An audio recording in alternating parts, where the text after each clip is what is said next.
할렐루야. 오늘 하나님께서 저희들에게 은혜 주실 줄로 믿습니다. 저는 수요일날 설교 준비하는 것이 주일 예배보다 더 힘든 것 같아요. 제가 목사가 되기 이전에 교회에 갈 때 수요일날 밤은 어떤 때는 너무 힘들고 고단하지만 주님의 은혜를 사모하여 나왔을 때 강대상에 서신 목사님이 중언부언을 하면 굉장히 낙심이 있어 돌아가요. 그때 제가 겪었던 경험을 바탕으로 수요일날 오시는 분들은 정말 은혜를 사모하여 오시는 분이기 때문에 열심히 설교를 준비하고 설교해야 되겠다 이런 마음을 많이 가졌어요. 그래서 정말 오늘 새벽 6시 일어나가지고 아침밥도 안 먹고 12시 반까지 설교 준비하고 제 아내가 차려준 밥 잠시 점심 때우고 또 오후 6시까지 설교했어요. 준비를 했어요. 그러다 보니까 20페이지짜리 설교가 나와버렸어요. 그래서 다시 기도를 하면서 하나님, 이분 은혜 주는 것도 좋지만 이분들 내가 20페이지짜리 설교하면 오늘 또 집에 가서 너무 피곤하니까 이걸 은혜스럽게 끝마칠 수 있도록 도와달라고 기도했습니다. 그래서 20페이지짜리 다 설교 안 합니다.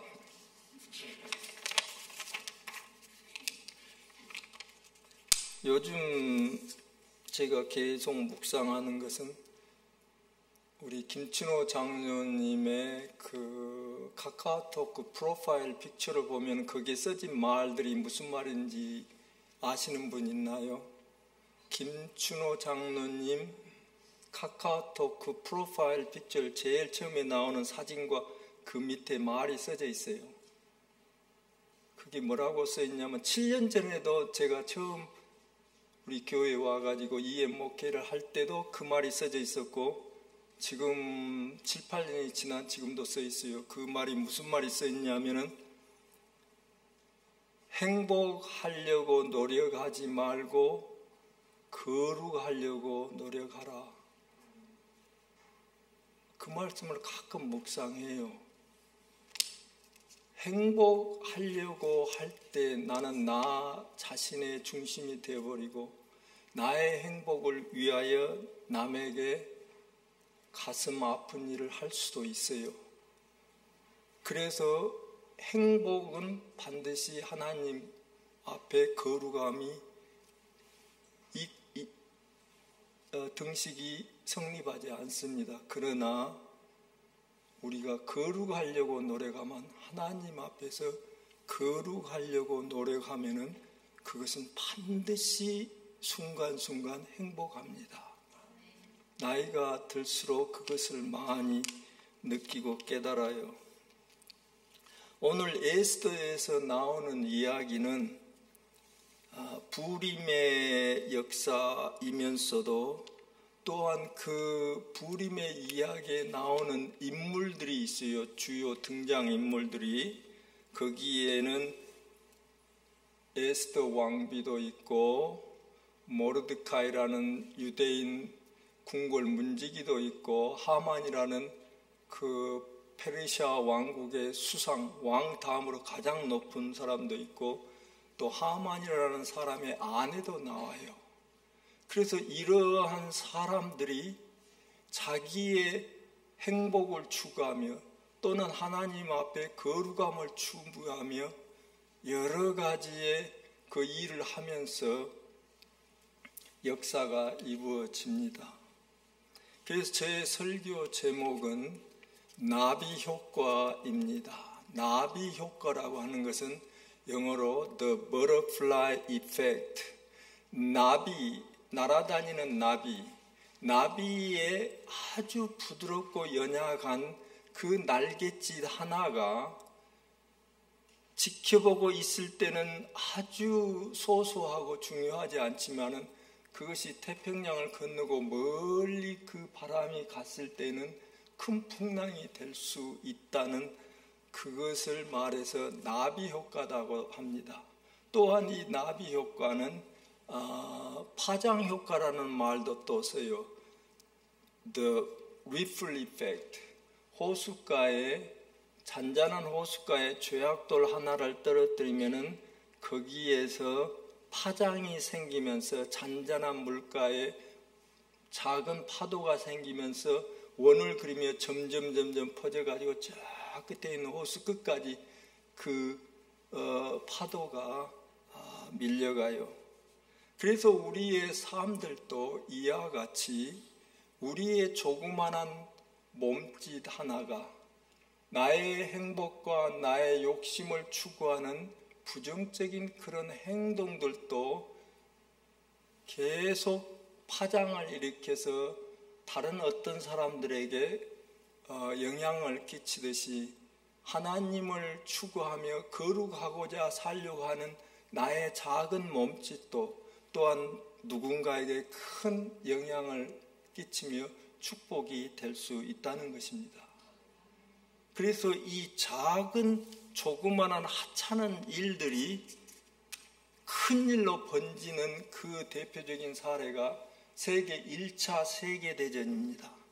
그때 1914년부터 1918년까지 4년 동안 9개 국가, 미국을 포함한 9개국 이상이 서로 편을 갈라서 싸웠는데 그때 사상자가 4천만 명이 넘는 사상자가 났어요. 군인들도 많이 죽고 수백만 명의 군인들도 죽고 민간인도 다치고 죽고. 그런데 이 사건 4천만 명이 죽게 만든 이 사건의 시초는 뭐였냐면은 어떤 사람이 그때 당시에 오스트리안 헝가리 제국이 있었는데 이 제국의 공작인 페르디난드라는 이분을 암살해버렸어요. 그 암살 자체로 해서 끝날 수도 있었지만 이게 세계 전쟁으로 발전을 돼가지고 4천만 명의 사람이 부상을 당하고 죽고 그랬어요. 근데 이러한 나비 효과나 파장 효과의 예를 우리는 부림이라는 에스더에서 기록되는 유대의 명절을 만든 그 사건에서 볼 수가 또 찾아볼 수가 있게 됩니다. 무엇이 이 부림이라는 사건을 일으켰으며 누가 어떻게 이 사건에 관여하여 문제를 일으켰을까요?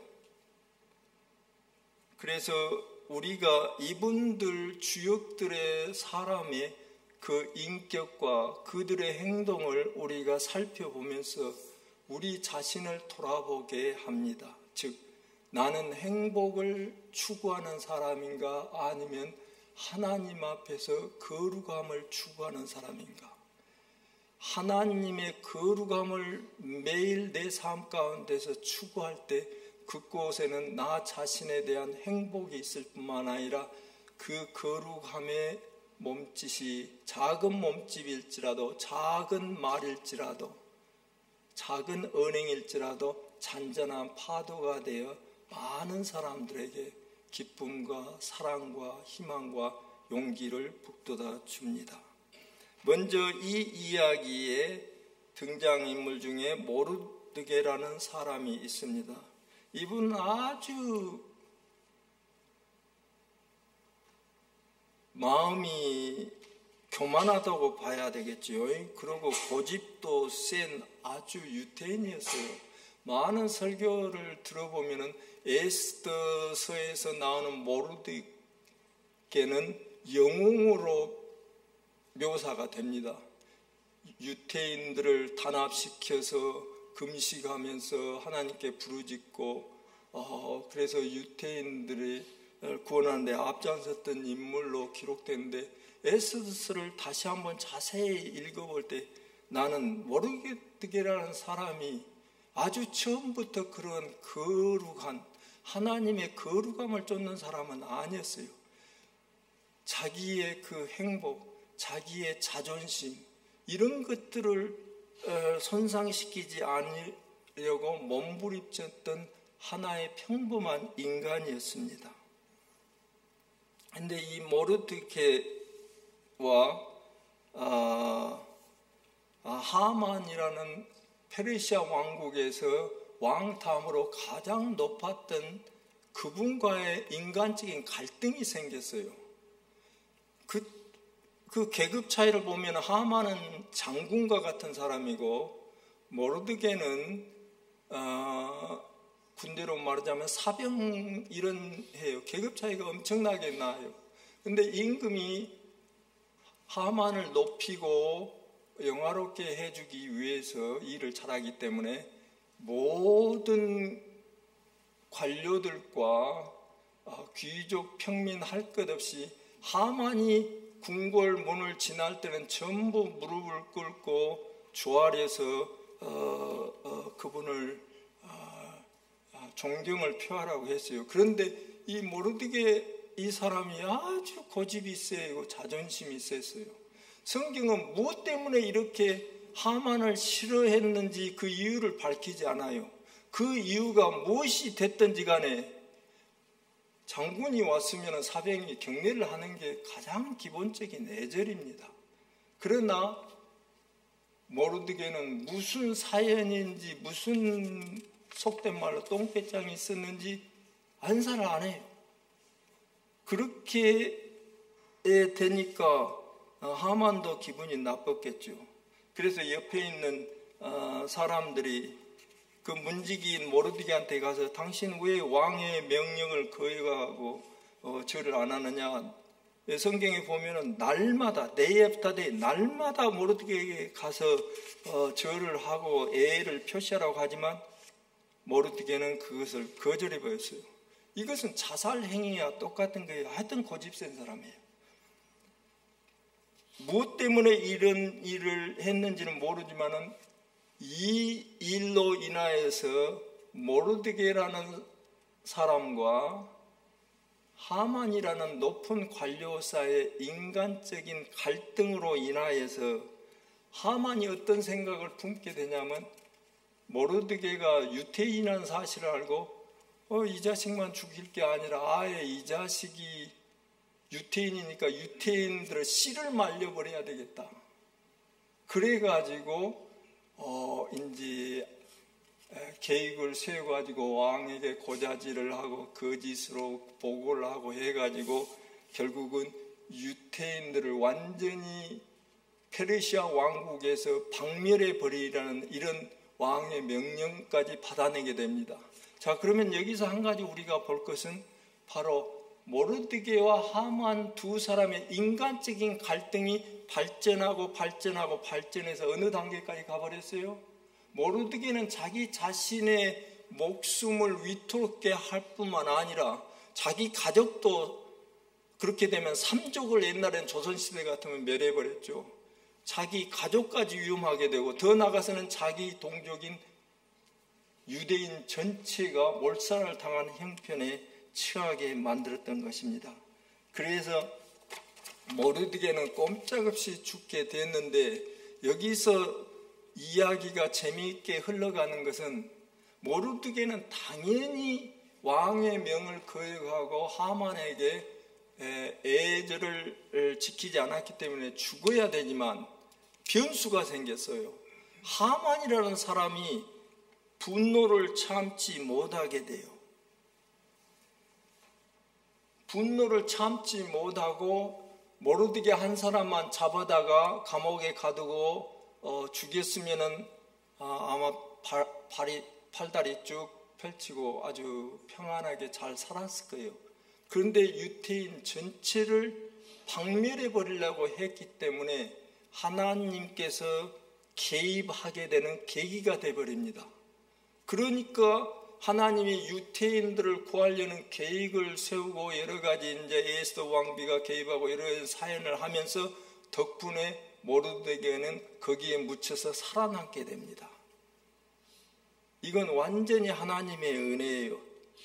그래서 다시 모르드게로 가면은 이 사람의 삶 속에서 우리가 배울 수 있는 것은 저나 여러분이나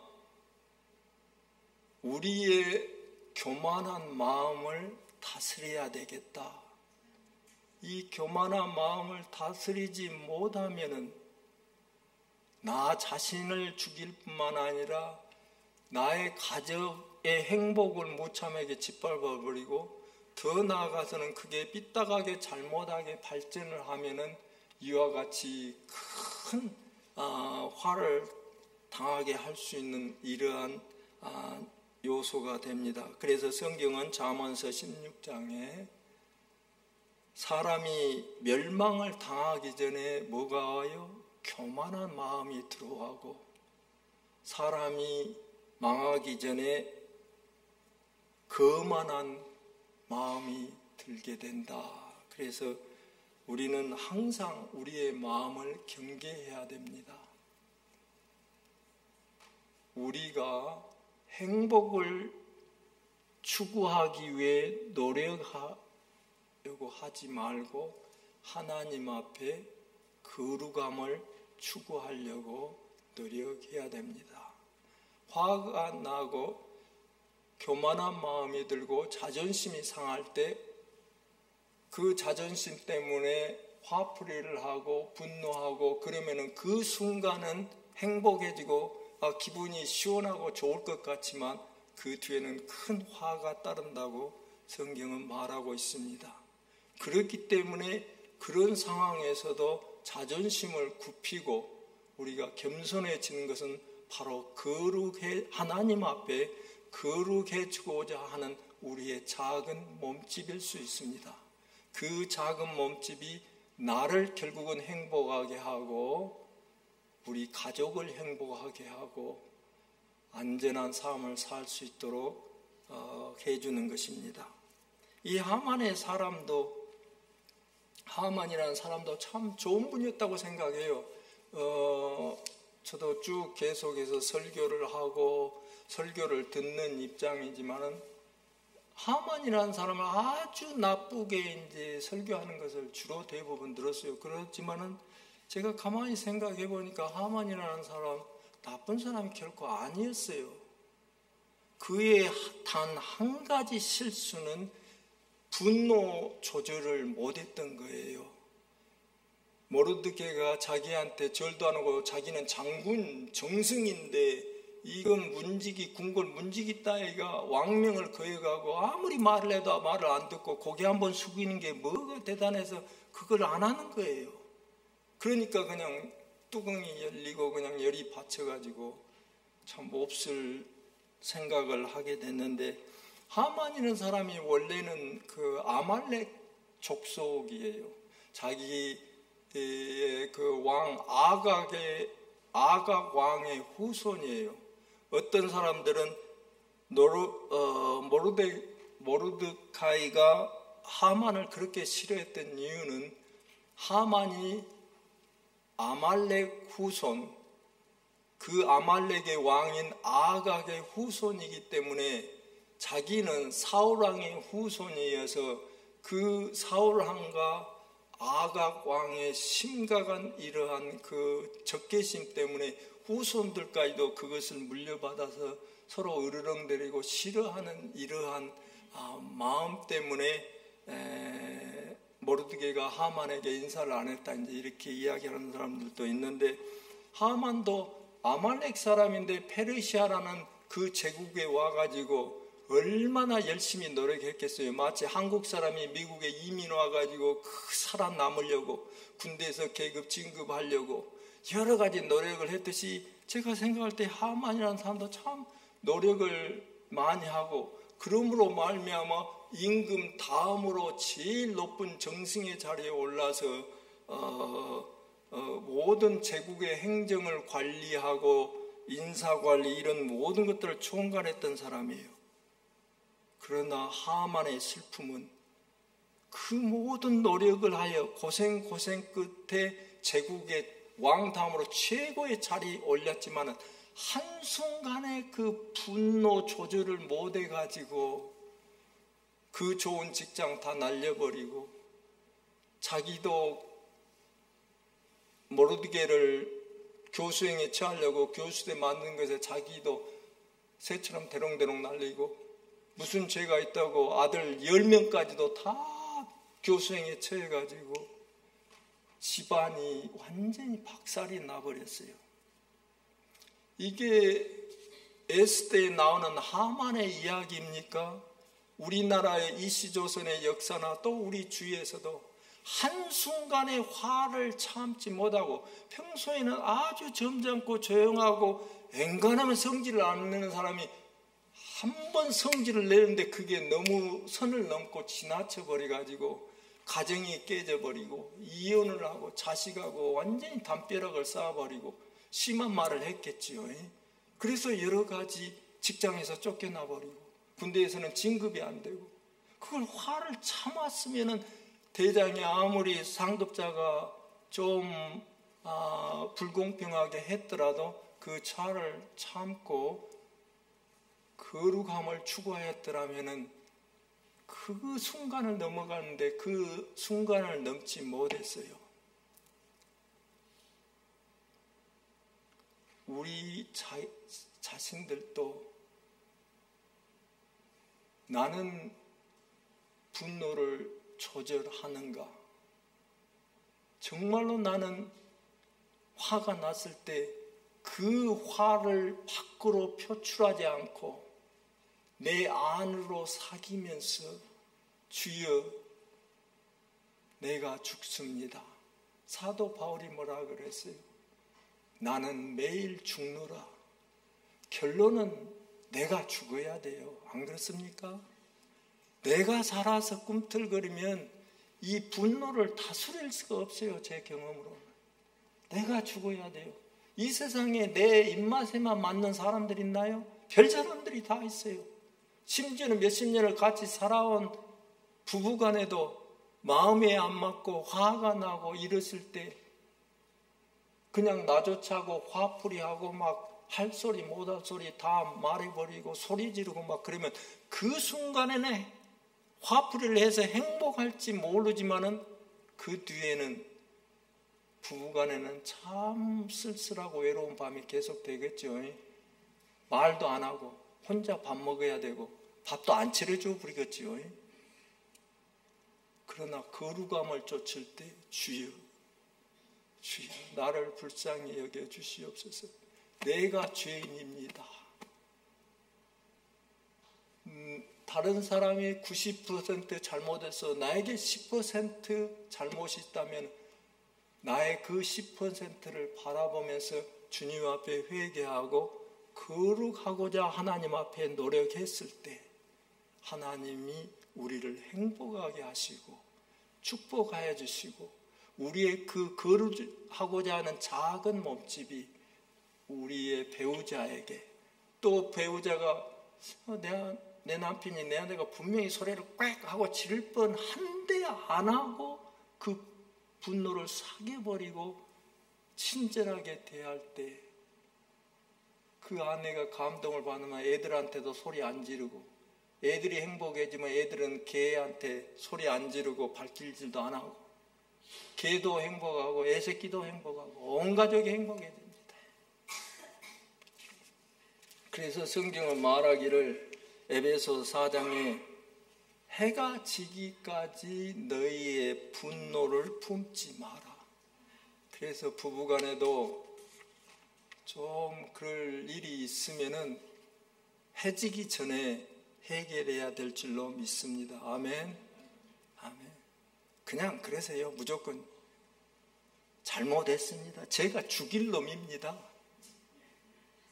그 말에 뭐라고 하겠어요? 그 일일이 그거 누가 뭘 잘했고 잘못했고 이것저것 시시콜콜 다 따지기 시작하면은 끝이 없어요. 차라리 내가 1% 잘못했어도 당신이 99% 잘못한 거야 하지 않고 내 1% 잘못을 시하고 내가 잘못했어.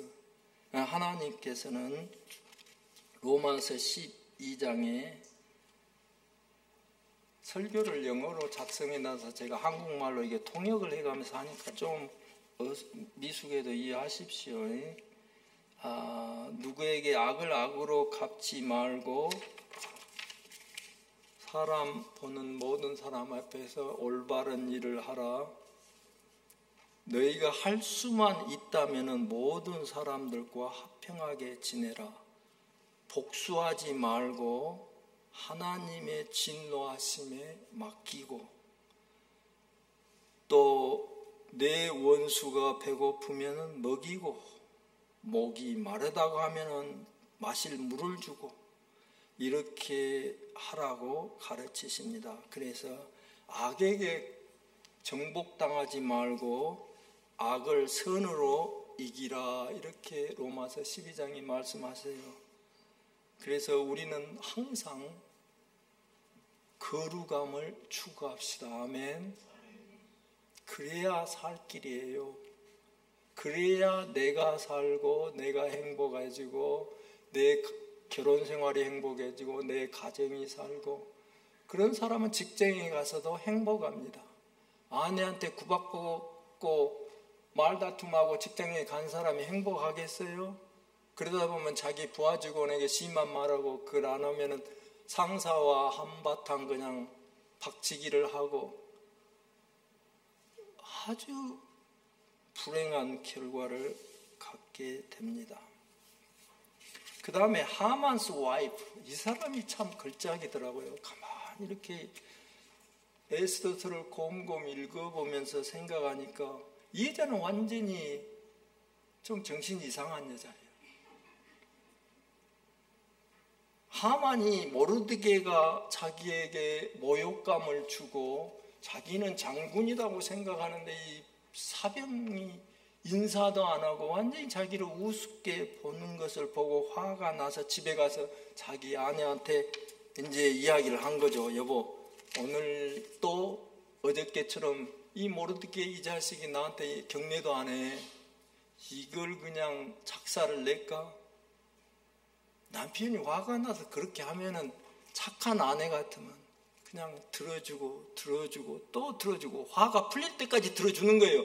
괜히 화가 지금도 나 있어서 말하는 중에 뭐 신령한 거룩한 말 거기다가 집어넣으면 완전히 이제 화살이 대포가 이쪽으로 향하면서 이제 천둥 번개가 치기 시작하니까 그냥 듣고 들어주고 이제 화풀이가 거의 끝나서 할 말이 없겠다 하면은, 여보, 그래도 그 사람도 처자식 있는데 당신 그 사람 잡아다가 족치고 사형에 시켜버리면 그 가족들 어떻게 되겠어?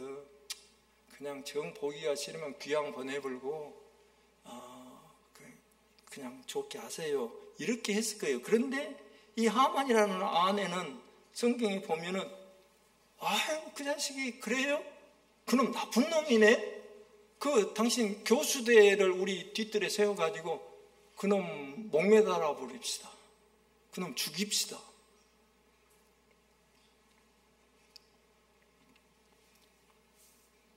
그 결과가 어떻게 됐어요? 하만의 아내의 어리석은 충고로 인하여서 하만은 그 아내 말을 듣고 따르다가 자기도 목매달아 버리고 모르드게를 죽이려고 세운 교수형 때 자기 목도 매달려 버리고 죄 없는 10아들까지도 목매달아 버렸어요.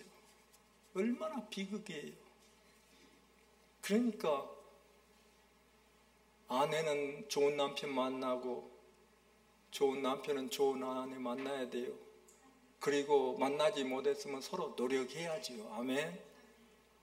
우리가 성경의 말씀대로 거룩해지려고 노력하고 눈물로 씨앗을 뿌리는 자는 기쁨으로 단을 거두리로다.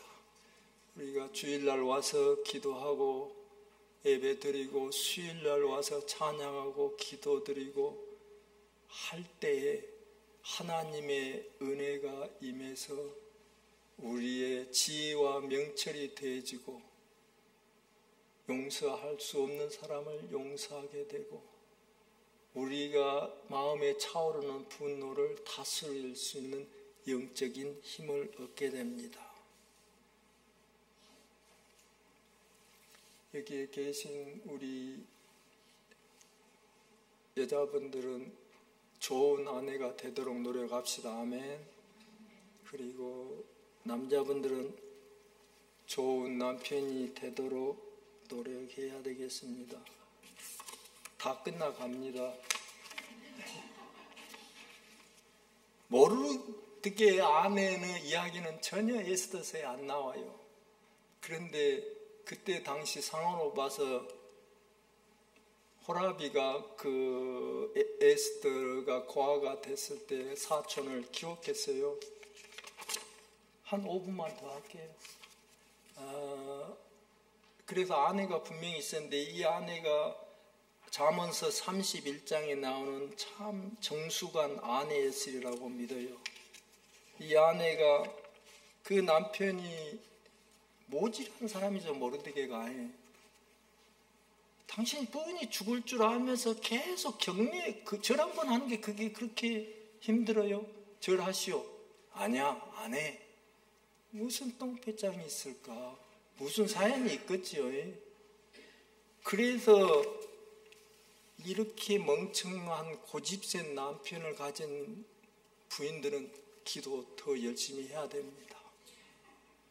그렇게 열심히 기도해서 남편 모르드게는 하나님의 기적적인 은혜로 살아남고 하만의 아내 no good wife, 하만의 이 멍청한 아내는 남편을 벼랑 끝으로 밀어버리는 그러한 어리석은 짓을 하게 됩니다. 그 다음에 페르시아 왕 절크시스, 아슈아라 왕이라고도 또 불리죠. 이 양반은 한심한 사람이 어떻게 왕까지 올랐는지. 아주 성격이 급해가지고 신중하지를 못해가지고 무슨 결정하는데 하만이 이 유대인 사람들이 왕명을 거역하고 있으니까 이게 다 죽여버립시다. 이게 말이 안 되는 소리거든요. 그러면은 조사를 해가지고 그쪽 말도 들어보고 결정을 해야 되는데 그래? 그래? 내가 명령서 써줄게. 가서 다 죽여. 성경에 보면은 노인 젊은 사람, 어린아이 또는 여자까지 몰살을 시켜버리는 명령서에 도장을 찍어버려요. 이게 왕이에요. 여기서 우리가 배울 것은 큰 결정을 하기 전에 항상 신중을 기해야 됩니다.